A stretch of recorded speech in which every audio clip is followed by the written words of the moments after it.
본 방송에서 제공하는 투자 정보는 투자 판단에 대한 조언입니다. 방송에서 제공하는 주식의 가치, 가격 상승 및 가격 하락에 대해서는 방송사에서 보장하지 않습니다.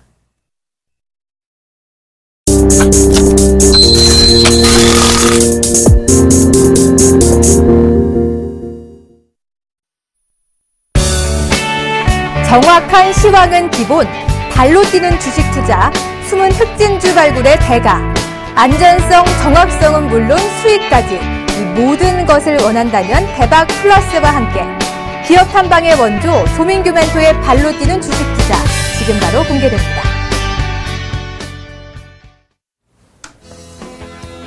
네, 여러분 안녕하십니까. 대박 플러스 시즌2 여러분의 수요일을 책임지고 있는 조민규 멘토입니다.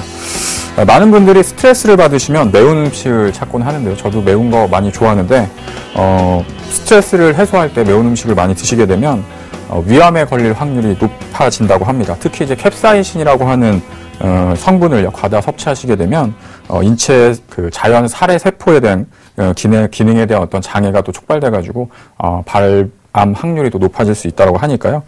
스트레스 받으실 때 매운 음식보다는 대박 플러스 보시면서 또 어떤 앞으로 투자 유망주, 앞으로의 시황 뭐 이런 것들 보시면서 스트레스를 좀 푸시면 좋으실 것 같습니다.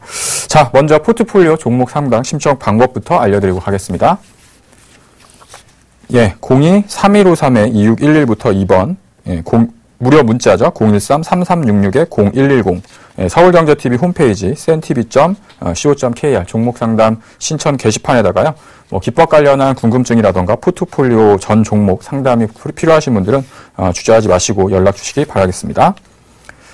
예, 먼저 이제 오늘장 시황부터 좀 살펴봐야겠죠. 다시 한번 이제 코스피 지수가 2060포인트를 회복하는 모습을 보여주면서, 코스닥, 코스피, 각각 1% 정도씩 상승하고 이제 마감하는 모습을 보였습니다. 첫 번째 이유로 들자고 한다면, 일단 외국인들의 어떤 대규모 순매수가 좀 유입이 되면서 지수를 다시 한번 좀 끌어올려 놓는 모습들을 좀 보여줬었고요. 특히나 이제 지난주 금요일 같은 경우에는, 이라크와 관련됐었던 이제 대외적인 불확실성이 이제 부각되는 모습을 보였었는데, 원점으로 이제 되돌려 놓는, 그 정도까지는 이제 돌아오는 흐름들을 보였습니다. 그 다음에 이제 내일이죠. 옵션 만기하고, 금리 결정, 그 다음에 그 금통위에서 나타날 수 있는 금리 결정에 대한 어떤 기대감이라던가 이런 부분들도 사실은 또, 기대할 수 있는 부분들이 있을 수 있겠고요. 아직까지 이제 확인되지는 않은 부분들이기 때문에 이제 금리에 대한 부분들이 이제 동결로 갈 것이냐, 인하를 할 것이냐에 따라 가지고, 아무래도 이제 단기적인 시장 상황에 있어서는 좀 변화가 나타날 가능성이 좀 높다라고 좀 보시면 될 것 같습니다. 특히 지금 이제 우리나라 장 같은 경우에는 해외 증시하고는 좀 다른 분위기를 계속해가지고, 나타냈었었는데 요새 같은 경우에는 약간은 좀 이렇게 연동해가지고 나타나는 모습들을 보여주고 있습니다. 무식한 말로 이제 커플링이라고 하죠.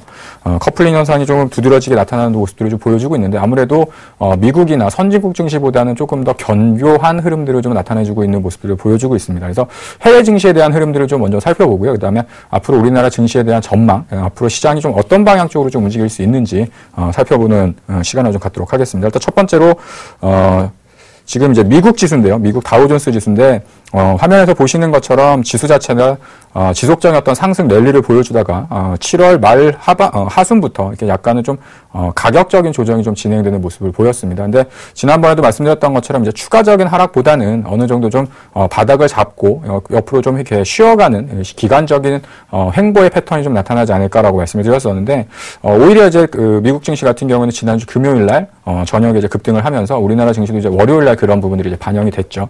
그런 부분들을 보면 그 미국 증시 같은 경우에도 오히려 이제 그 이라크와 관련됐었던 우려가 나타나기 이전에 지수대를 좀 회복시켜 놓는 모습들을 보였었고요. 그래서 어떤 대외적인 불확실성으로 지수가 하락했다기보다는 어떤 미국에 있어서의 경제 지표라던가 혹은 단기적으로 미국 시장 같은 경우는 지속적인 어떤 상승 흐름을 보였었기 때문에 차익에 대한 차익 실현 욕구가 좀 강해지는 그런 흐름들이 좀 작용됐었던 흐름들이었다 이렇게 보시면 될 것 같습니다.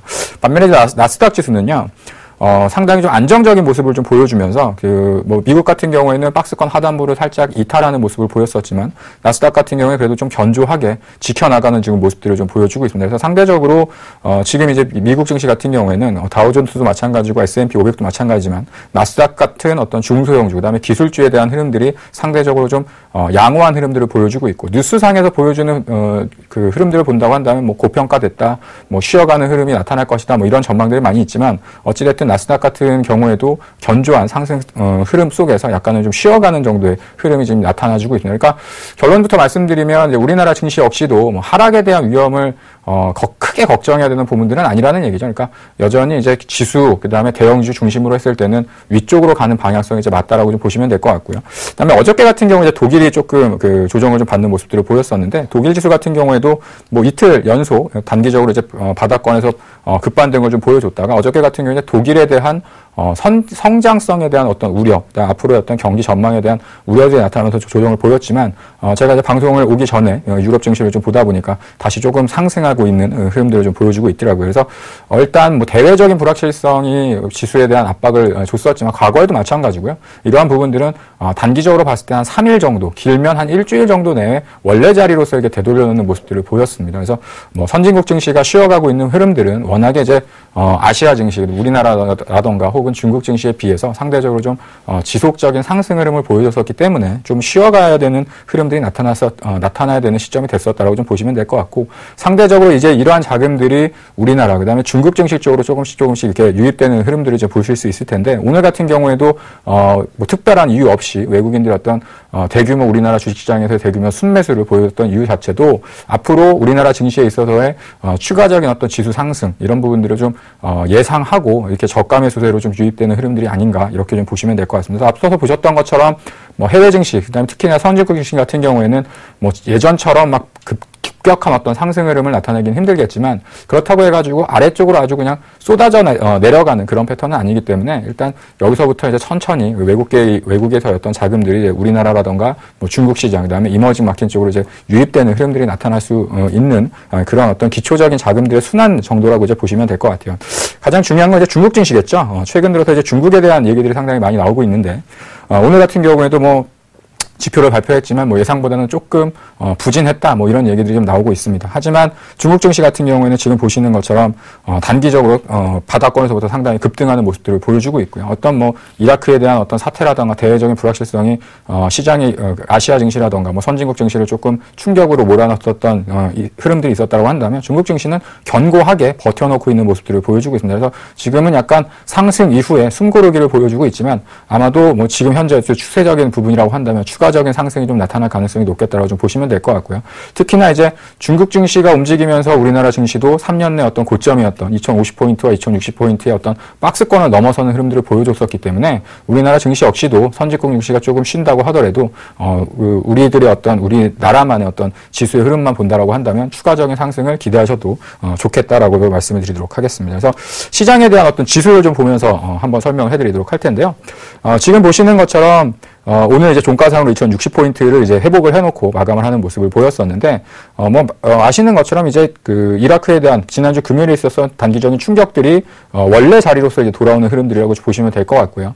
다만 이제 부담스러운 건 뭐냐면, 원래 자리로 이제 복귀를 했다라는 거죠. 그래서 추가적으로 위쪽으로 이제 상승을 할 것이냐, 아니면 여기서 약간 조금 더 쉬었다가 움직일 것이냐, 이런 흐름들이 이제 나타날 텐데, 하락으로 보기보다는 여기서부터는 이제 단기적인 그 박스권의 형태로 갈 거냐, 아니면 다시 한번 상승 추세로 이제 돌아갈 거냐, 두 가지 정도로만 좀 생각을 하시면 될 것 같습니다. 그래서 일단은 오늘자리 같은 경우에는 1% 정도 상승을 보였는데, 제가 판단하기로는 오늘장 같은 경우에는 내일 나타날 수 있었던 흐름을 어느 정도 좀 선반영시켰던 측면이 있지 않나라고 좀 생각을 하고 있습니다. 첫 번째는 이제 만기일에 대한 부분들이 사실상 목요일 날인데, 오늘 같은 경우 이제 만기일에 대한 효과가 어느 정도 좀 선반영됐던 측면들이 좀 있지 않나라고 좀 판단을 하고 있고요. 또 하나는 금리 결정인데, 금리 결정 같은 경우에 사실은 시장에서 너무나도 많이 예상을 하고 지금 이제 그와 관련된 관련주들이 또 지속적인 어떤 상승 흐름을 보였었기 때문에, 오히려 재료가 나오고 금리 인하에 대한 방향이 나온다라고 한다면 오히려 이제 그런 어떤 차익 실현에 대한 매물들이 나오면서 지수 상승 쪽보다는 약간은 다시 한번 좀 쉬어가는 흐름 쪽으로 좀 바뀔 수 있지 않을까 해서, 아마도 내일은 아마 10시를 전후해서 오전 10시부터 한 11시 정도 사이에 단기적인 좀 변곡이 들어갈 수 있는 가능성이 좀 크지 않나, 이렇게 좀 보고 있습니다. 앞서서 말씀드렸던 것처럼 인하를 할 것이냐, 뭐 동결을 할 것이냐는 지금 현재 상황에서는 저희가 판단할 수 있는 부분들은 아닙니다. 다만 인하를 했을 때 지수가 올라간다고 해가지고 무조건적으로 앞으로 시장이 이제 그 금리 인하에 대한 효과를 통해 가지고 지수가 상승을 하겠구나, 이렇게 생각하지 마시고 약간만이라도 또 텀을 두고 보시면 약간은 제가 지난번에 말씀드렸던 것이 약간 좀 쉬어가는 흐름들로 나타날 수 있는 부분들이 생길 수 있고요. 반대로 이제 동결을 하게 되면 시장에 참여했던 모든 사람들이 금리 인하에 대한 부분들을 기대감을 워낙에 크게 가지고 있었기 때문에 또 그에 따른 실망 매물이 또 출회될 수 있는 부분들도 작용할 수 있기 때문에 이런 분들도 내일장에서는 꼭 체크를 하시면 좋을 것 같고요. 이런 거 저런 거 좀 어렵다 하고 하시는 분들은 어차피 지금 이제 그 다음날 되면 휴장이잖아요. 그 광복절 연휴로 인해 가지고 휴장이 들어가는데 그 부분들 확인하고 다음 주부터 다시 새롭게 좀 출발을 하자. 뭐 이런 식으로 좀 생각을 하시면 좋을 것 같습니다. 그래서 지금 현재 어떤 그 주식에 대한 부분들을 좀 말씀드리면 주식은 지금까지는 보유의 관점이고 제가 지금 말씀드리고 싶은 건 뭐냐면 신규로 주식을 사고 싶은 분들이 접근을 할 때 지수가 올라가거나 종목이 올라간다고 해가지고 무조건적으로 추격 매수보다는 조금 천천히 지켜보시다 보면 내가 사고 싶었던 가격이 반드시 또 돌아올 수 있는 구간들이 있으니까 그렇게 좀 차분하게 대응하시라고 얘기를 드리도록 하겠습니다. 그래서 뭐 종합주가지수 상으로 봤을 때는 여전히 2060포인트 그다음에 2030포인트 정도의 단기적인 이제 30포인트 정도의 박스권을 위치를 하고 있지만 중기적인 시황에서는 다시 한번 2100포인트, 2150포인트 정도까지도 추가적인 상승이 가능할 수 있다라고 보고 있고요. 또 단순히 어떤 종합주가지수를 기술적으로 보는 게 아니라 지금 우리나라에 있는 대형주들의 어떤 흐름들을 본다라고 한다면 기업 가치에 비해서 절대적인 저평가 국면에 속한 종목군들이 상당히 많이 있습니다. 그래서 그 종목군들은 우리가 흔히 얘기하는 것처럼 이제 빠질 자리가 없어요. 그래서 그런 종목군들이 더 이상 내려간다고 한다면 이제 주식시장이 사실은 이제 아래쪽으로 이제 떨어져야 되는데 그럴 확률은 좀 낮아지고 반면에 이제 많이 올랐었던 종목들이 좀 쉬면서 지수가 좀 출렁출렁했었던 흐름들은 있었지만 지금 현재 있어서의 어떤 그 마인드 자체 어떤 심리적인 부분들은 여전히 우상향적인 측면. 그래서 앞으로 시장이 상승을 한다라는 전제를 가지고서 종목에 접근하셔야 되겠고요. 그다음에 특히 지수가 상승할 때 동반해가지고 움직일 수 있는 업종, 그다음에 그런 종목군들 쪽으로 같이 가셔야지만 시장이 상승을 하고 지수가 상승할 때 같이 수익을 낼 수 있는 방법이 나타날 수 있겠다. 이렇게 좀 정리를 해드리도록 하겠습니다. 그래서 뭐 시장에 대한 부분들은 뭐 많은 전문가들 혹은 뭐 방송을 통해서도 많이 얘기 들으셨을 테니까 단기적으로는 뭐 쉬어가는 국면이 있을지 모르겠지만 앞으로 우상향적인 측면, 앞으로 상승에 대한 추세는 여전히 유효하게 작용이 된다. 이렇게 뭐 간단하게 정리를 해드리도록 하겠습니다. 예, 이렇게 뭐 시장에 대한 부분들은 좀 짧게 말씀드리면 될 것 같고요. 지금 이제 대박 플러스 시즌 2에서 방송에서 이제 편입하고 있는 종목군들 현재 주가 흐름하고 앞으로의 전략에 대해서 좀 설명을 드리는 시간을 갖도록 하겠습니다. 예, 지금 유니테스트가 이제 어저께 실적 발표를 했죠. 그러면 장중에는 뭐 상한가를 시작부터 상한가를 기록을 했었는데 종가 때는 뭐 전일 보합 수준에서 이제 내려놓고 마감을 했습니다. 뭐 36% 수익률이지만 목표가는 일단 상향 조정을 했습니다. 3,600원 정도 수준으로 상향 조정을 하도록 하겠고요. 그다음에 동아일텍도 마찬가지 뭐 LIG ADP도 이제는 뭐 1차적인 목표가를 도달하는 시점까지 좀 보여지고 있는데요. 일단 뭐 도달하게 된다고 한다면 추가적으로 뭐 차익 실현 관점보다는 여전히 추세적인 상승, 그다음에 뭐 실적이나 앞으로의 성장성에 대한 부분들을 본다라고 한다면 추가적인 상승을 기대할 수 있기 때문에 여전히 뭐 목표가를 상향 조정할 여지를 가지고 있는 종목이다라고 좀 보시면 될 것 같습니다. SFA는 뭐 지난번 말씀드렸던 것처럼 앞으로 많이 올라갈 수 있는 종목이니까 뭐 요 정도 가격권이라고 한다면 신규로 접근하는 것도 부담이 없을 거라고 생각을 하고 있고요. 그다음에 엑스로테 포메탈은 약간 뭐 수익률이 좀 저조한 측면이 있는데 지난번에 말씀드렸던 것처럼 기업과 실적은 계속해가지고 좋아지는 기업이지만 단기적으로는 뭐 아직까지는 이 기업들에 대해서 시장 참여자들이 좀 관심이 없다 보니까 수익률이 조금 뒤떨어지고 있다 이렇게 좀 보시면 될 것 같습니다. 그래서 첫 번째로 이제 유니테스트부터 차트를 보면서 좀 간단하게 좀 설명을 드리도록 할 텐데요. 많은 분들이 좀 궁금해 하시더라고요. 오늘 시초가에서 시작을 할 때 상한가에서 출발하고 3,200원대에 이제 시작을 했었는데 오늘 300만 주 가까운 이제 거래가 이제 터지고 그다음에 종가상으로는 뭐 보합 수준 정도, 전일 이제 종가 수준 정도까지 하락을 하다 보니까 이거 팔아야 되는 거 아닙니까? 이렇게 생각을 하시는 분들이 계셨던 것 같아요. 근데 지금 이제 팔아야 됐다라고 생각하시는 분들은 뭐냐면 단기적인 관점에서 주가가 좀 많이 올라왔다. 그다음에 차익 실현을 했어야 되는 게 아니냐라는 부분을 생각을 하실 수 있겠지만 제가 드리는 얘기를 들으시면 아마 기존에 가졌던 생각이 좀 달라지실 수 있을 거라고 좀 말씀을 드리도록 하겠습니다. 첫 번째 유니테스트 같은 경우에는 보시면 아시겠지만 뭐 신고가를 해가지고 주가가 급등을 해서 부담스러운 가격권에 있는 기업이 아닙니다. 그래서 어저께 같은 경우에도 실적을 보시면 전년 대비해가지고 이익과 매출액이 급격하게 성장하는 흐름들을 보였었고요. 근데 다만 이제 문제가 됐던 건 오늘 시초가가 너무 많이 올라서 시작을 한 거죠. 그러다 보니까 단기적으로 들어왔었던 물량들이 이제 차익 실현을 할 수 있었던 흐름들이 됐었고요. 오히려 반대적으로 생각을 해보면 이제 대량적으로 이제 거래가 한번 터졌기 때문에 실질적으로 그 전까지는 사실은 거래가 많지 않아서 매수를 하기에도 좀 부담스럽고 했었던 부분들이 있다고 한다면 오히려 이제 가격은 그대로고 거래량은 이제 서서히 증가되는 측면. 그러면 앞으로의 실적이 앞으로 이제 3분기, 4분기 계속해가지고 좀 좋아지는 흐름들이 이제 예상을 하고 있으니까 오히려 이제 거래가 수반되면서 주가가 올라간다는 얘기는 이제부터는 2,800원이라는 자리가 단기적인 목표가에 대한 자리가 아니라 앞으로는 가격적인 지지 구간으로서 작용할 수 있는 자리가 되기 때문에 오히려 안정적인 주가 상승을 기대할 수 있는 구간대로 바뀌어져 있다라고 좀 보시면 될 것 같아요. 그래서 지금 이제 포트폴리오에 편입됐던 가격 자체가 2,100원 이 정도 수준이기 때문에 이 정도 수준에서 3,200원 넘어갔다고 차익 실현하기보다는 제가 생각하고 있는 목표가까지는 이 방송이 진행되는 될 때까지 계속해가지고 좀 목표가를 상향 조정하면서 포트폴리오에서는 유지해 나가도록 하겠습니다. 예, 두 번째 종목은 이제 동아 엘텍인데요.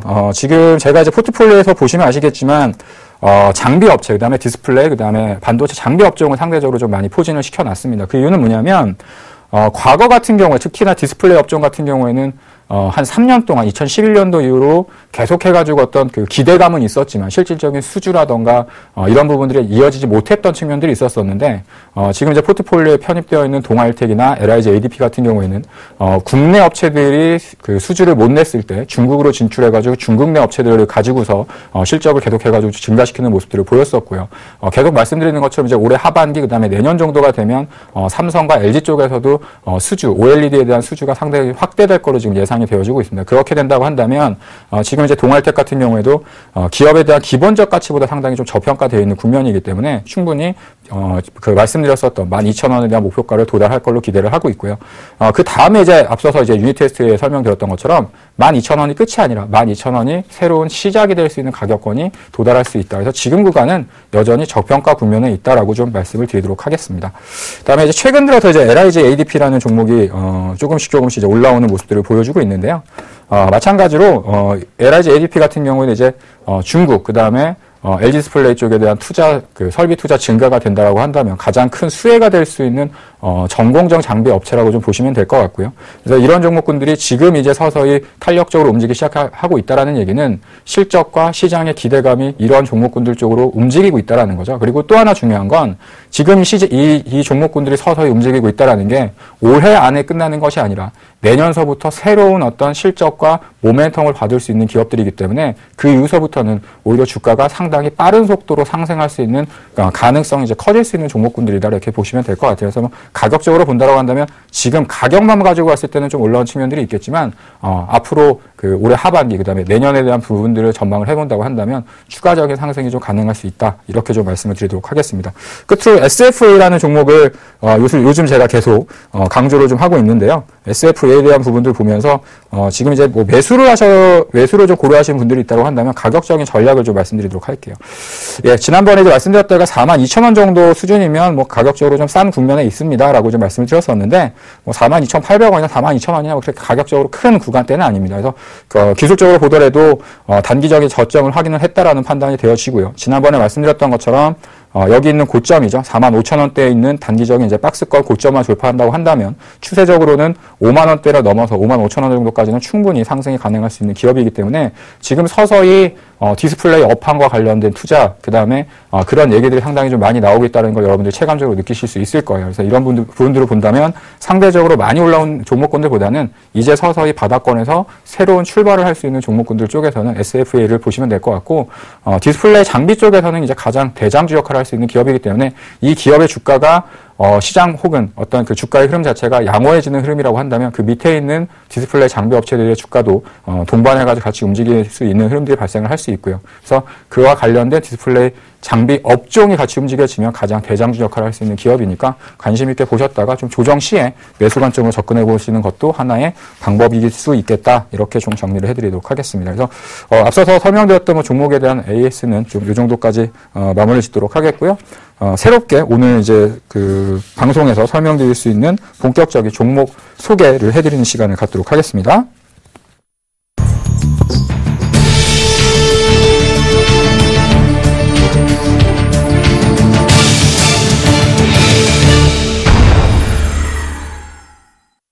예, 일단 기업에 대한 부분들을 우리가 선정을 할 때 가장 먼저 이제 봐야 되는 것들이 뭐가 있냐면, 주식이라는 건 사실 기업에 대한 투자이기 때문에 그 기업 내용을 모르고서 이제 투자를 할 수 없겠죠. 근데 그 기업을 안다고 해서, 주식을 잘할 수 있는 것들이 아니라 그 기업이 얼마나 안정적인 사업을 영위하고 있고, 그 다음에 그 회사가 어떤 분위기로 지금 그 경영을 하고 있는지도 꼭꼭 이렇게 살펴보시면서 투자를 해야 되는데, 사실은 개인 투자자들이 그런 부분까지 파악하고 주식을 사기에는 사실 쉬운 일은 아닙니다. 근데 저 같은 경우 이제 기업 탐방을 가고, 그 다음에 이제 대박 플러스에서 탐방을 갔었던 기업들의 내용이라던가 그 회사의 분위기를 좀 전달해 드리는 건 뭐냐면, 실질적으로 우리가 HTS 혹은 뉴스를 통해서 들리는 얘기하고, 그 다음에 실질적인 기업에 대한 내용이라던가 기업의 실제 어떤 그 사업 영역, 사업부가 동일한 방향성을 갖고 있는지, 혹은 이 회사가 좀 이상한 생각을 가지고서 사업을 하거나, 혹은 주가에 좀 관심이 많아가지고 주가를 급격하게 어떤 급등을 시켜야 되는 요인이 있는 게 아닌가, 뭐 이런 것들을 이제 파악하기 위해서 하는 건데, 가장 이제 지금 이제 말씀드리고 싶은 종목은 그런 부분들보다는 기업이 참 보수적이면서도 안정적이고, 그 다음에 주가 자체도 상당히 기업의 그 보수적인 마인드처럼 보수적인 주가 흐름을 좀 보여주고 있는 안정적인 기업이다라고 먼저 좀 말씀을 드리도록 하겠습니다. 오늘 말씀드리고 싶은 기업은요, 지난번에도 한번 소개를 해드렸었는데, 유비커스라는 기업입니다. 유비커스 하면 뭐 아시는 분들은 아시겠지만 상당히 좀 재무 구조가 탄탄하고, 그다음에 그 통신 장비 업체 쪽에서는 상당히 좀 유명한 기업이라고 좀 보시면 될 것 같아서, 새롭게 좀 처음 이 기업을 이제 접하신 분들도 있을 수 있으니까 한 가지씩 설명을 좀 드린다고 한다면요, 유비커스 같은 경우에는 뭐 스위치라고 하는 이제 스위칭 장비를 만드는 회사입니다. 그러니까 간단하게 스위칭 장비가 뭔가라고 이제 설명을 드리면, 우리가 이제 이동통신사 있죠. 3대 이동통신사인 SK, 그 다음에 KT, 그 다음에 LG U+, 이렇게 통신사에서 이제 신호를 보내주면 그 신호가 이제 한 군데, 우리 집으로 바로 오는 것이 아니라, 큰 신호가 하나 나오면 이제 그 신호들을 이제 분할해야 되거든요. 그래서 각 동네나 아니면 이제 큰 어떤 지역들마다 그걸 분할해주는 어떤 그 통신 중계 시스템 장소가 있습니다. 그래서 스위칭이라고 하는 건 이제 하나의 신호를 받아서 여러 가지 갈림길로 나누어지는 어떤 분배기의 역할을 하는 기업이라고 생각을 하시면 될 것 같고요. 집에도 아마 이제 댁내에도 아마 있으실 텐데, 공유기라고 하는 것들이 있죠. 이제 그런 것들과 비슷한 역할을 하고 있는 그런 장비를 만드는 회사다라고 보시면 될 것 같은데, 우리가 이제 개인적으로 쓰는 작은 공유기가 아니라 수백만 회선, 수십만 회선을 이렇게 분배할 수 있는 그런 큰 장비를 만드는 그런 사업을 영위하고 있는 기업이다라고 보시면 될 것 같고요.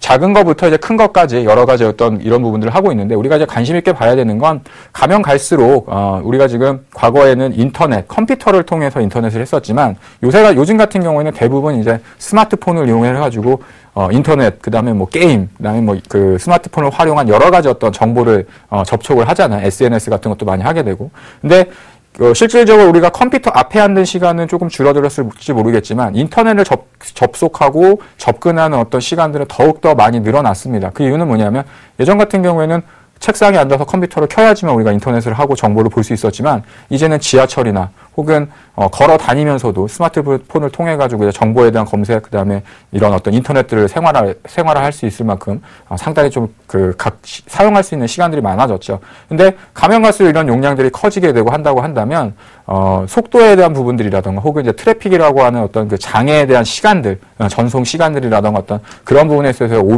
부하가 걸릴 수 있기 때문에, 통신 업체 쪽에서도 계속해가지고 이에 대한 어떤 증설이라던가 투자가 지속적으로 지금 발생을 하고 있습니다. 특히나 이제 최근 같은 경우에는 광대역 LTE라고 해가지고, 예전엔 LTA라는 것들이 있었지만, 가면 갈수록 속도가 점진적으로 빨라지는 어떤 통신 새로운 어떤 전송 방법들이 이렇게 나오게 되는데요. 이제 이런 방법들이 나오면 당연히 설비 투자에 대한 부분들과 그런 어떤 신호들을 이제 분배할 수 있는 부분들에 대한 추가적인 투자가 선행될 수 있는 부분들이 있기 때문에, 가장 그 부분에서 핵심적인 역할을 하는 기업이다라고 좀 보시면 될 것 같아요. 그래서 이런 부분들을 보면 아까도 말씀드렸던 것처럼 이제 인터넷을 이렇게 쭉 하다가 우리가 이제 실질적으로 이제 저희가 쓰는 게 이제 우리 집 뭐 각 가정이나 어떤 사무실이라고 보시면 될 것 같고, 실질적으로 이제 여기서부터 신호가 와가지고 이런 부분들을 하나하나씩 이제 분배하는 그런 어떤 사업을 영위하는 장비를 만드는 기업이다. 이렇게 좀 간단하게 보시면 될 것 같습니다. 상당히 어떤 기업적인 내용은 간단하고 사업에 대한 내용들도 상당히 간단한 기업이라서 뭐 이해를 하시거나 하기는 참 편하실 기업이라고 생각을 하는데요. 마찬가지로 뭐 유비커스가 하는 어떤 부분들을 보시면 처음부터 끝까지 어떤 이 어떤 스위칭 장비 중에서 이제 분배기라고 하는 것들을 거의 모든 부분에 있어서 그 통합적인 부분들을 이제 제공할 수 있는 그 어떤 아이템을 가지고 있다라고 보시면 될 것 같아요. 그래서 뭐 KT나 뭐 SK 그다음에 LG U 플러스 통신사에서 하는 어떤 큰 장비서부터 뭐 가정 혹은 건물 내에 있는 어떤 그런 그 스위칭 장비까지 상당히 좀 큰 장비부터 작은 장비까지도 여러 가지 어떤 사업 영역을 다각하고 있는 기업이라고 보시면 될 것 같고요. 그래서 이런 쪽에서는 이제 상당히 좀 큰 그런 어떤 기술력이라든가 시장 점유율을 갖고 있는 기업인데, 제가 앞서서 설명드렸던 것처럼 상당히 보수적인 기업이라고 말씀을 드렸었죠. 그러니까 보수적인 기업이라는 얘기는 하나의 어떤 사업을 영위를 하면 그 사업을 정말 열심히 잘 이끌고 나가는 그런 기업이었었는데, 지금 이제 유비커스라는 회사가 조금씩 변화의 조짐들이 나타나고 있습니다.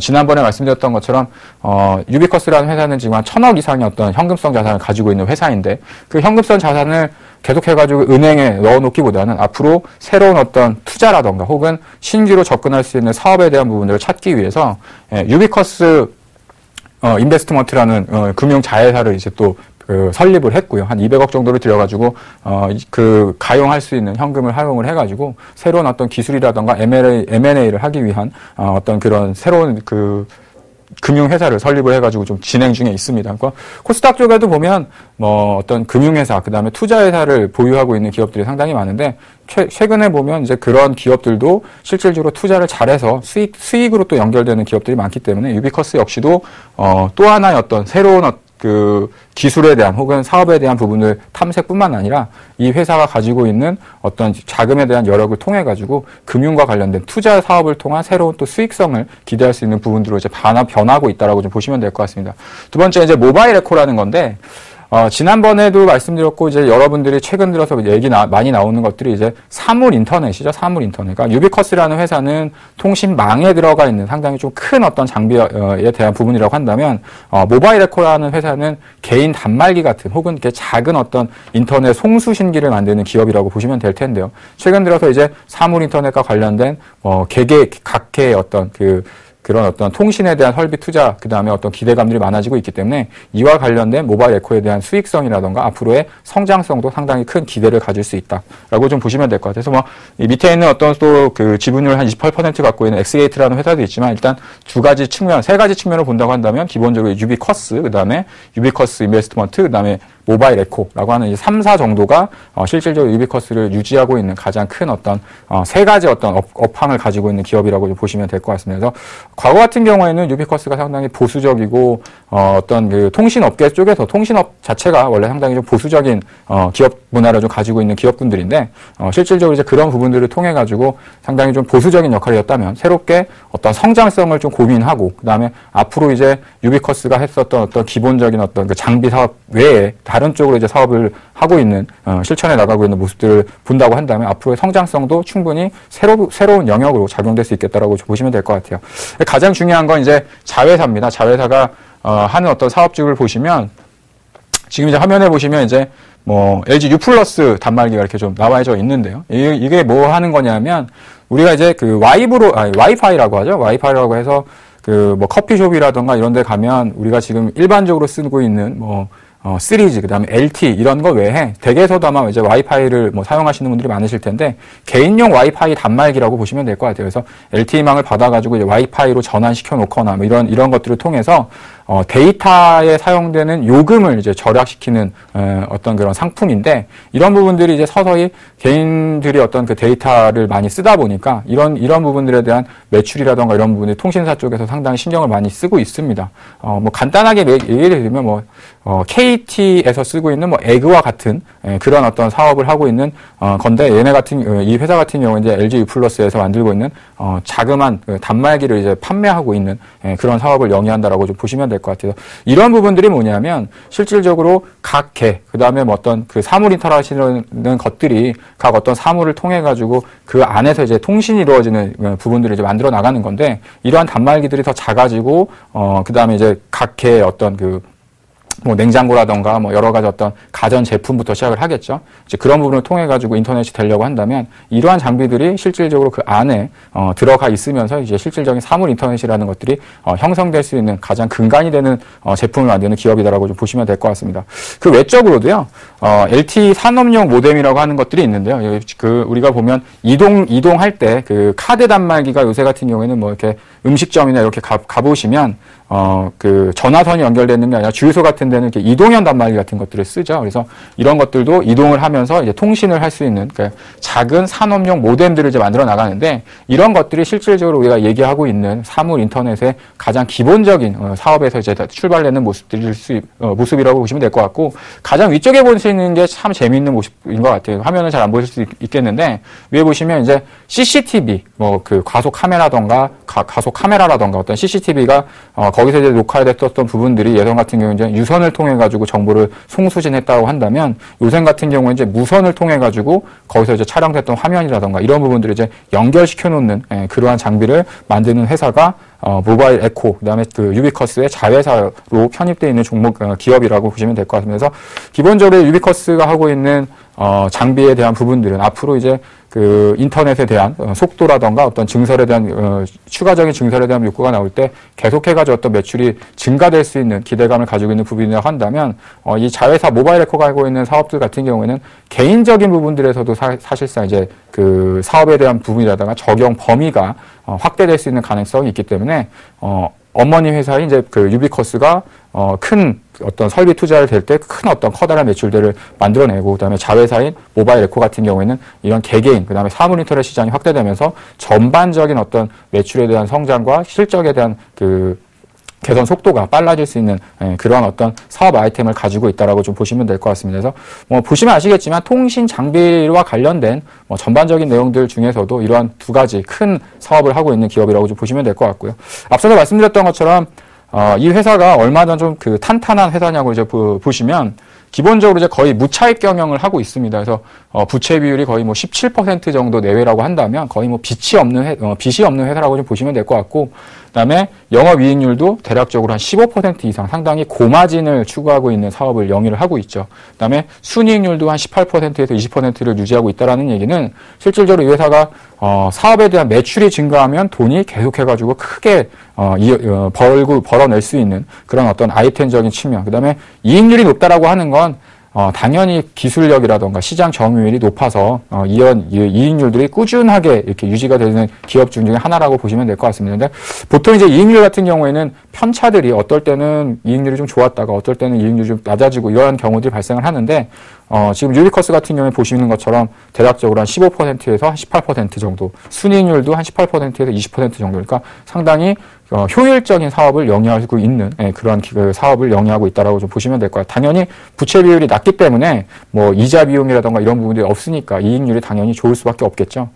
그다음에 매출액에 대한 부분들을 보시면 2011년도부터 꾸준하게 이제 증가하는 모습들을 보여주고 있습니다. 그래서 올해 같은 경우에도 전년 대비해 가지고 약간 비슷한 매출액을 기대를 할 수 있을 거로 좀 예상을 하고 있고요. 아마도 크게 매출액이 증가를 하는 부분들보다는, 그러니까 본사 영업을 통해 가지고 어떤 매출액이 급격하게 좋아지기보다는 안정적인 어떤 사업 구조를 통해 가지고 점진적인 매출과 이익률이 이제 그 성장할 수 있는 안정적인 기업이라고 좀 보시면 될 것 같아요. 그래서 영업이익도 마찬가지고 꾸준하게 어떤 우상향적인 어떤 패턴을 만들어 나가고 있는 기업이기 때문에 느릴 수는 있겠지만 안정적으로 꾸준한 상승을 해나갈 수 있는 기업. 그다음에 회사에 워낙에 돈이 많습니다. 시가총액이 뭐 1,700억 정도밖에 되지 않지만 실질적으로 회사 갖고 있는 현금성 자산이 뭐 1,000억 이상 정도로 들고 있으니까, 그만큼 앞으로 어떤 신규 사업을 통해서 추구하거나 이럴 때도 다른 어떤 그 자금 조달, 외부적인 어떤 뭐 유상증자라던가 이런 부분을 통해 가지고 자금 조달하는 게 아니라 자체적인 자금을 통해 가지고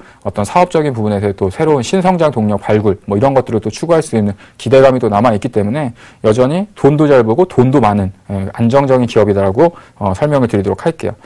예, 그래서 지금 이제 시장에서 또 화두가 되고 있는 것들이 이제 배당과 관련된 얘기들을 이제 많이 하고 있는데, 돈도 많고, 그 다음에 그 회사가 이익도 잘 나고 있는 회사이기 때문에 지속적으로 고배당 정책을 추구를 하고 있습니다. 그래서 실질적으로 시가 배당률로 보면 한 2% 정도지만, 액면가 기준으로 보면 거의 한 10% 후반 정도의 어떤 상당히 고배당을 추구를 하고 있고요. 아마도 이번에 그 발표했었던 정부에 있어서의 배당과 관련됐었던 세제 개편이라던가 이런 부분들이 작용을 한다고 한다면, 유비커스 역시도 그에 따른 수혜가 될 수 있는 기업이라고 좀 보시면 될 것 같아요. 그래서, 많은 분들이 이제 배당과 관련된 기업들을 생각하면 이제 통신 회사들 이제 많이 생각을 하실 거고, 그다음에 고배당을 하는 몇몇 대형주들만 이제 생각을 하실 텐데, 중소기업중 내에서도 돈이 현금성 자산이 좀 크고, 그다음에 회사가 돈을 잘 버는 회사들은 배당을 많이 주는 회사들이 상당히 좀 많이 있습니다. 그래서 유비커스라는 회사 역시도 아마도 그런 어떤 배당 친화 정책, 주주 친화 정책 이런 부분을 통해 가지고 간다라고 할 때 배당과 관련됐었던 부분에 대한 모멘텀도 또 발휘될 수 있는 부분들이 있으니까요.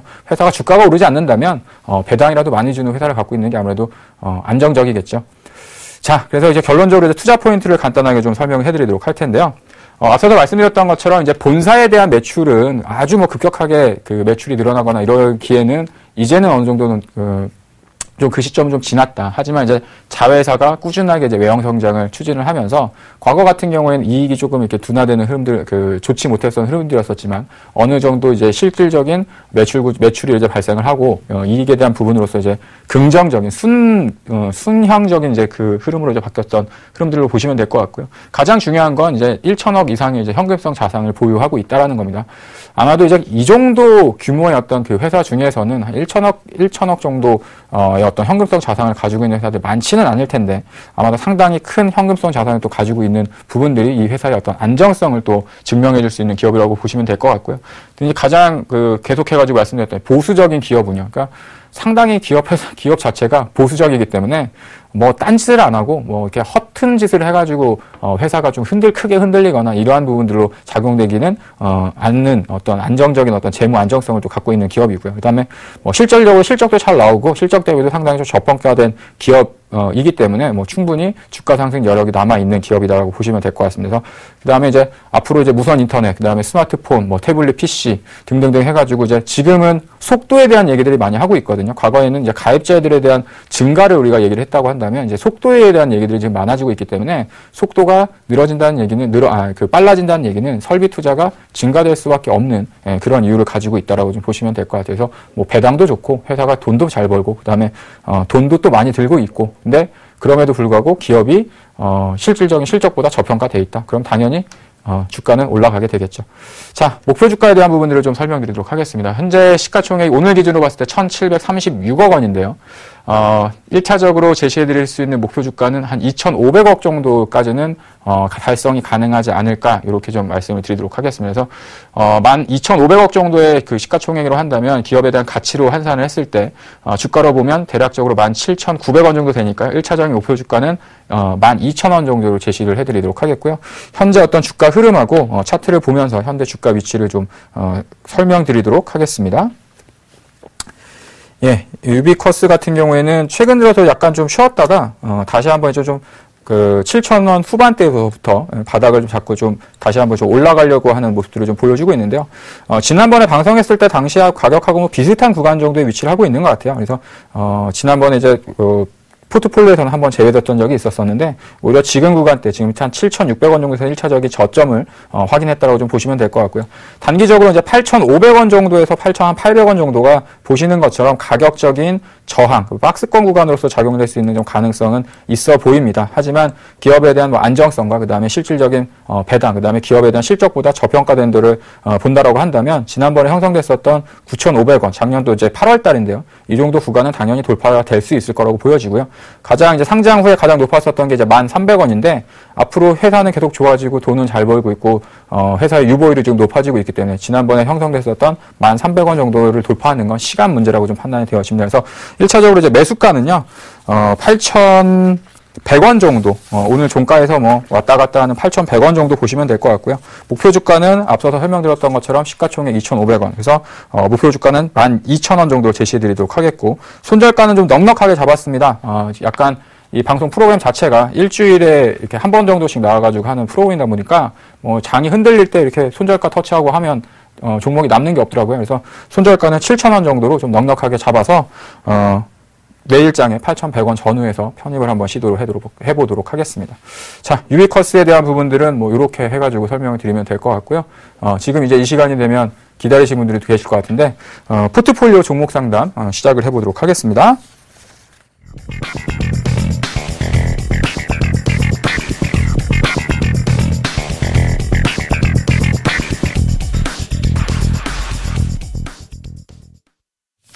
예, 전화 받아보겠습니다. 여보세요? 네, 안녕하세요. 예, 여보세요? 네, 수고 많습니다. 아, 예, 반갑습니다. 네. 예, 어떤 종목길 궁금하셔가지고 전화 주셨죠? 네, 5 종목인데요. 예, 네, NH 엔터 페이먼트. 예.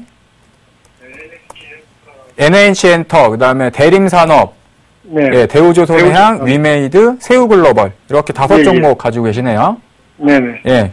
일단 뭐 위에 있는 4개 종목 같은 경우에는 저희가 이제 이름만 들어도 익히 알 수 있는 기업이고 새우글로벌 같은 경우에는 약간 뭐 중소형, 소형 기업이라고 좀 보여지는데 뭐 투자하시는 어떤 성향이 뭐 약간 뭐 단기적인 성향을 가지고 계신가요? 아니면 예, 조금 길게 보시고 투자를 하시는 스타일이세요? 단기 정도 손해가 나는데요. 예.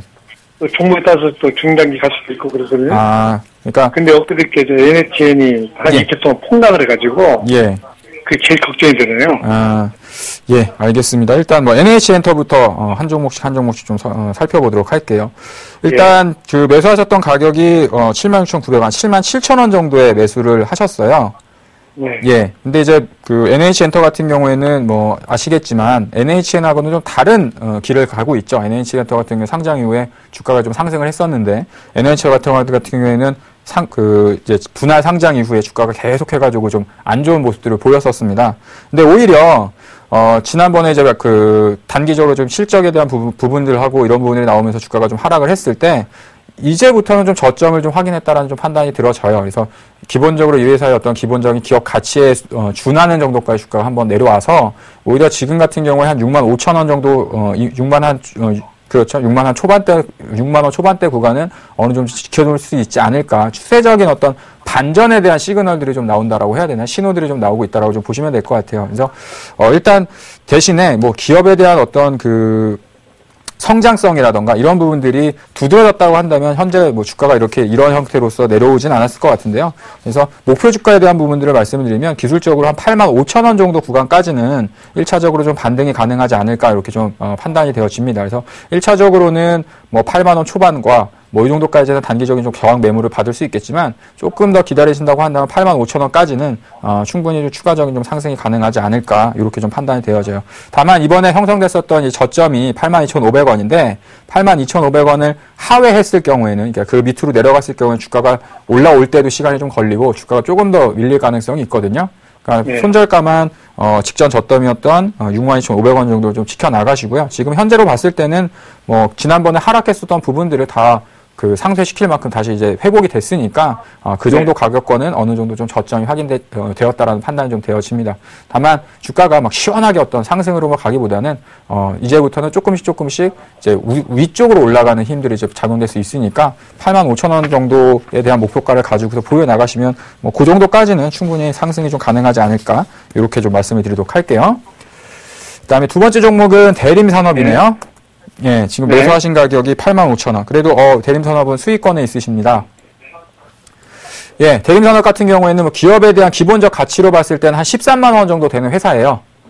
예. 근데 뭐 실적이라던가 이런 부분을 감안했을 때는 아직 뭐 주가가 아직 많이 올라오진 못하고 있고요. 그래서 아마도 이제 내일 금리 결정이 되면 건설업종 같은 경우에는 어떤 단기적인 좀 수혜가 될 수 있을 가능성이 좀 있어 보이는데요.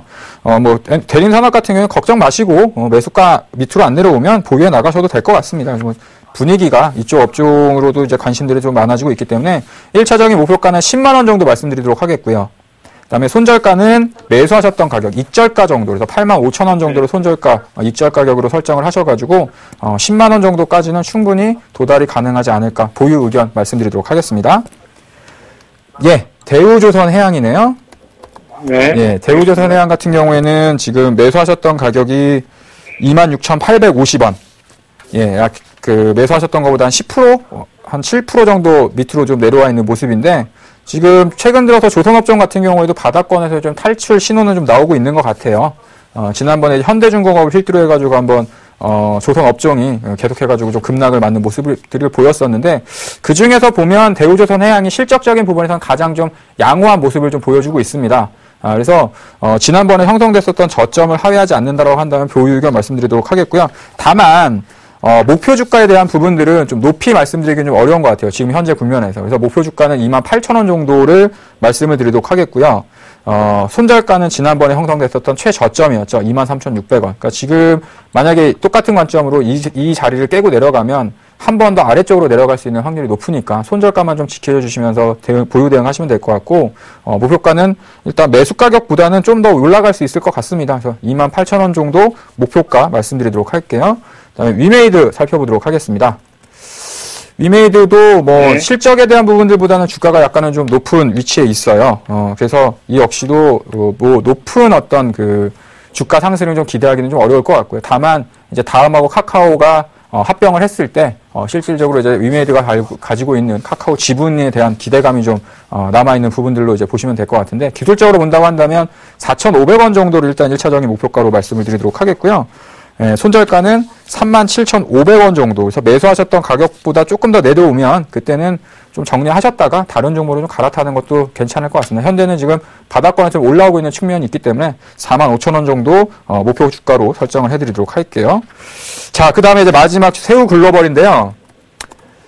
제가 이제 기업을 보다 보니까 상당히 좀 예전부터 얘기가 시장에서 얘기들이 많이 돌았던 종목이죠. 근데 실적을 보니까 실적이 괜찮게 잘 나오고 있더라고요.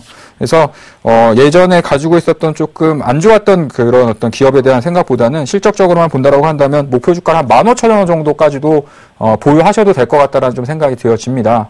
1,500원. 1,500원 정도까지는 충분히 기업에 대한 내용을 봤을 때는 가능할 것 같고요. 다만 이제 손절가를 1,100원 정도로 설정하셔가지고 손절가만 안 건드리면 조금 높은 그 기대 수익률을 기록할 수도 있는 종목이 아닌가, 이렇게 좀 판단이 되어지더라고요.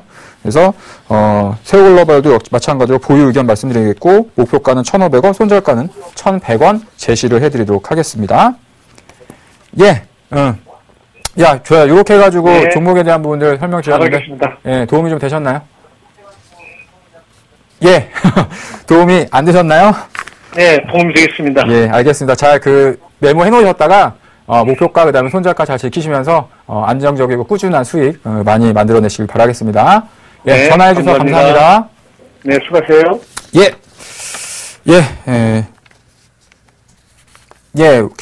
오늘 이제 방송에서 또 했었던 얘기들이 있고, 최근 들어서 시장에 대한 부분들이 이제 많이 궁금하실 텐데, 내일 저녁에도, 저녁 8시, 샘플러스 TV에서, 무료 공개 강연회가 있습니다. 그래서 지난주 목요일에 상당히 좀 반응이 좋았어요. 여러분들한테 주식 투자란 과연 무엇인가, 이런 부분에 대한 좀 강연을 해드렸었는데, 오셨던 분들이 참 마음에 와닿았던 얘기들이었다고 이렇게 좀 칭찬을 많이 해주셨습니다. 내일도 좋은 강의 내용으로 또 찾아뵙도록 할 테니까요. 많이 참여해 주시고, 오늘 방송은 여기까지 마무리하도록 하겠습니다. 시청해주셔서 감사합니다. 지금까지 조민규였습니다.